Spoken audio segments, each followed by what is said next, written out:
Donkey 335 here again with another video. Um, this one is going to be a bit different. In the last video I play a bit with the tiger, with King Tiger and so on. Done a couple of mistakes during the gameplay itself. Talked about some general stuff when it comes to tank combat and so on. In this one I want to elaborate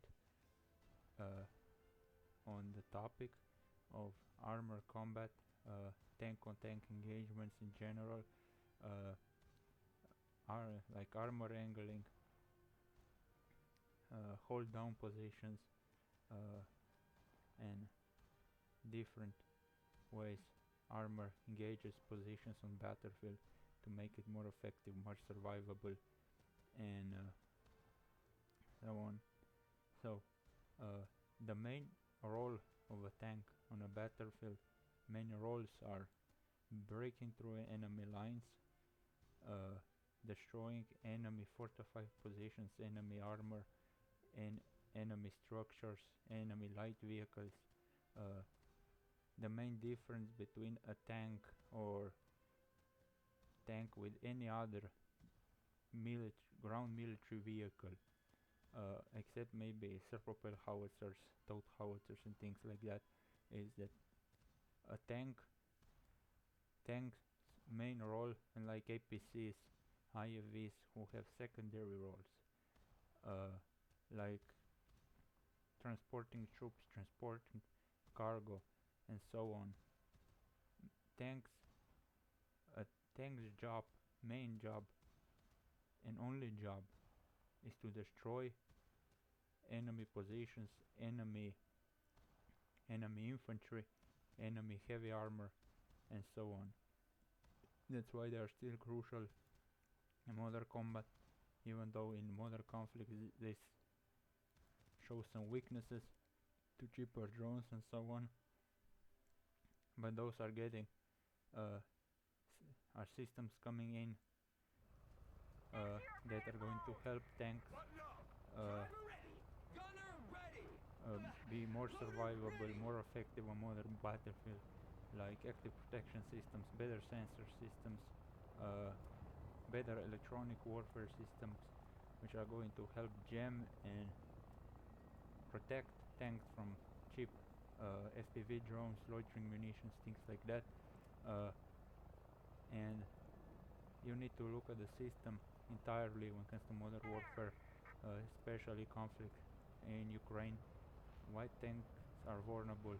Because both sides lack capable electronic warfare systems, air defense networks, which cannot really cover that much. The same is in the West. Still things are improving, but also West has much more capable, especially airborne EW systems, which will help protect tanks. But let's go back to the basics. Here is the first basic M60 tank. Nothing special about it. A 105mm gun,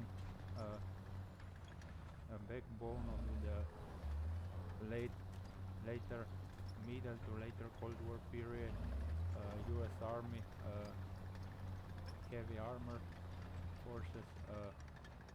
It's really main focus of this tank was also always defensive war in Europe, defensive fight in Europe, because Soviets of course outnumbered Western armor in general, so West couldn't keep up with sheer numbers of tanks that Warsaw Pact fielded, so they adopted more defensive approach to tanks already quite early on with the M48 already. So the design we think with a taller tank, they rely on hold down positions, better optics and things like that to engage first. Armor in Cold War period was more focused to protect tanks from from autocannons and things like that, because generally shaped charges fired by most tanks of the period would penetrate a lot of armor, and armor didn't catch up to that until uh, ERA came uh, into more wide surface and composite armor and so on, which of course came out with the Soviet T-64 tank, uh, kinda first tank with a composite armor out of the factory. Um, how in general, you know, this is my bit of a rumble about tanks. This is what my channel is about. You know, we lose ourselves from the main topic, but hey, tanks are fun. I'm using War Thunder because it's free and is accessible. I can show the tank all around. I can show armor on the tank itself, and so on. Also with M60 around the turret, helps with ricochets and things like that. Makes it harder for a shape charge. Makes it harder for shape charge to connect properly.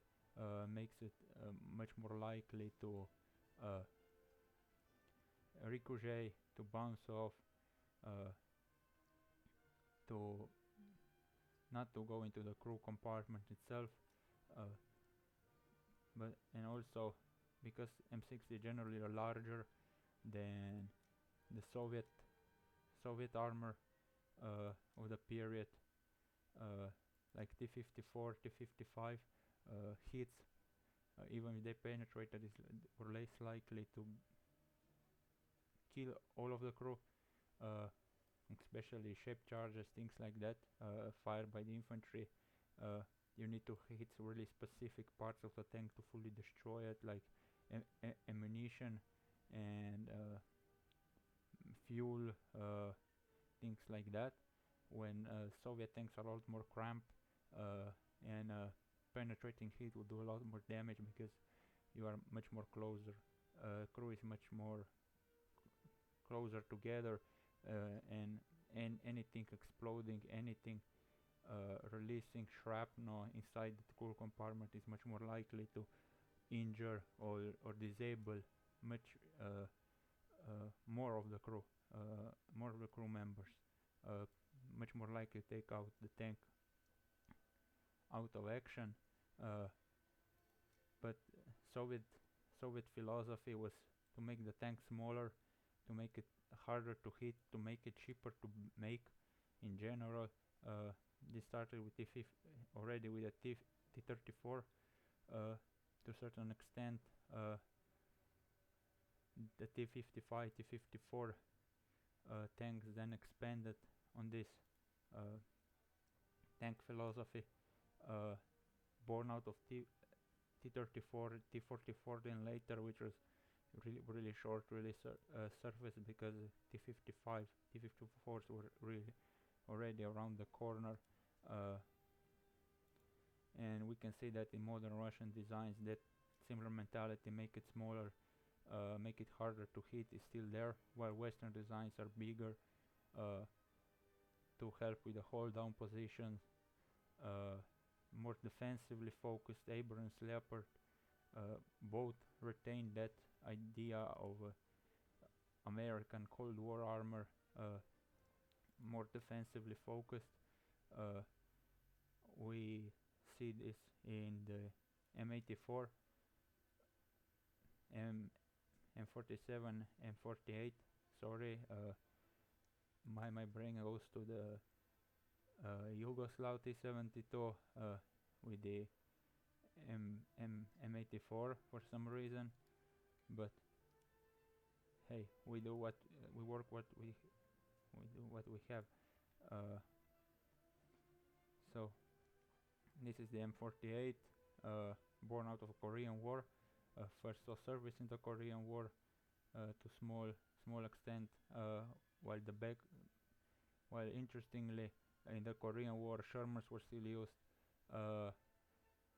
and it showed really the superiority of the T-34 in direct tank combat against your standard 75 uh, short 75 millimeter uh, Shermans that were basically uh, were mainly used by other Allied forces, supporting forces like South Koreans and other UN uh, nations out of the UN coalition, not by the US that much, but still also by the US, but was quickly early on replaced uh, by the M48, M26 tanks, which show clear superiority against the Soviet T-34-85 tank, which was the backbone of North Korean forces in Korean War, also with the Chinese forces uh, in large numbers. Korean War was also mountainous, not really best tank terrain, but in general, tanks, you should operate tanks in more open field terrain where they can maneuver, where they move fast, when they can use that maneuvering firepower that can offer to maximum extent. Uh, Also, their visibility is small uh, when something is close to the tank, especially. So in urban terrain, mountainous terrain, their movements are limited. In forests, movements are limited. Their visibility is even more limited than already is because of the physicalities of the tank. Uh, and infantry and can come really close to the tank, engage it effectively, hit its weak spots. uh, Top armor, side armor, rear armor is much more vulnerable, while in the open, uh, if you do things right, if you maneuver right, your armor brigades, armor divisions, uh, they protect each other, they supplement each other on a much wider front. It's harder to flank them, uh, and so on. So uh, tanks are really still to this modern day uh, really, if you want to break through the enemy front line, if you want uh, to create a crack in an enemy front line, to create a breakthrough, there is hardly anything better than a tank. In war in Ukraine, that thing, because of lack of certain capabilities on both sides and lack of experiences with drones. Drones are new thing on the block. Big armies take time to adapt to new things, so that's why tanks suffer. But in my opinion, tanks are not going to get uh, are not going to be outdated anytime soon. Uh, they are still the backbone of any major offensive operations. They just need to be supported right, protected right by other assets. They are not a wunderwaffe. They are not a magical weapon. They are not indestructible. They have vulnerabilities. Uh, they are big, heavy machines. They can be used to great effect when you use right, like Battle of 73 Easting, or Desert Storm operation. General armor was used to incredible effect in modern combat. Uh, so uh, the thing is, the armor just takes longer to adapt, longer to catch up than cheaper systems, lighter systems like drones. You can buy one for a few $1,000s, equipped with put an RPG warhead and slam it in top of a tank that is worth millions. But that tank wasn't built to fight drones, wasn't prepared to fight drones. The systems around the tank to support the tank itself, like infantry, air defenses, things like that, aren't adapted to fight drones, to fight those newcomers on the modern battlefield. All those systems need to adapt to the general arrival of drones, cheap munitions, top attack munitions. One of these things are IQ protection systems, although those also can be saturated with more drones. Uh, but instead of hitting a tank with one drone, two drones, and destroying it, you will need to throw 20 drones at the tank uh, to saturate that APS system. Also, many times, many cases, there is no better thing to destroy another tank than your own tank. Uh, in direct tank-on-tank combat, which also, quite frankly, is pretty rare in modern day. The main role of the tank is supporting infantry with heavy firepower, uh, because tank in general, if you look at in firepower capability, one tank carries about the same amount of firepower as a whole infantry platoon can, or even more. It's mobile firepower, and in urban combat they need to be supported, but they are crucial in urban combat for direct engagements in battles like Fallujah, when helicopters couldn't operate because of heavy small arms fire. Fixed wing aircraft and artillery couldn't do that much because of risk of civilians being hurt.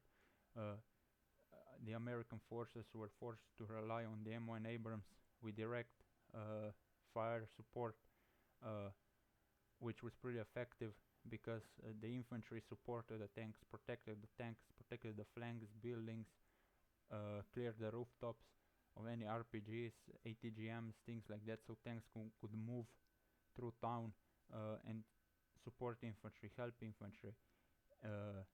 So in urban warfare, also tanks are still crucial, still very important. That's why Ukraine and Russia are still using them in urban warfare.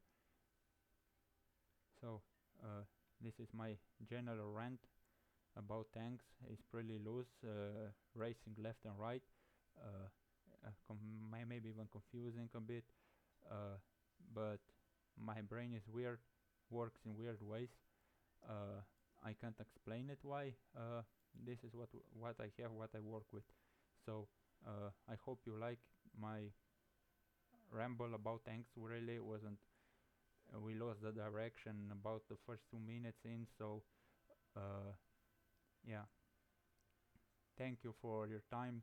Thank you for watching. Please subscribe. I'm a new channel. Uh, I would really appreciate that. And goodbye to the next one.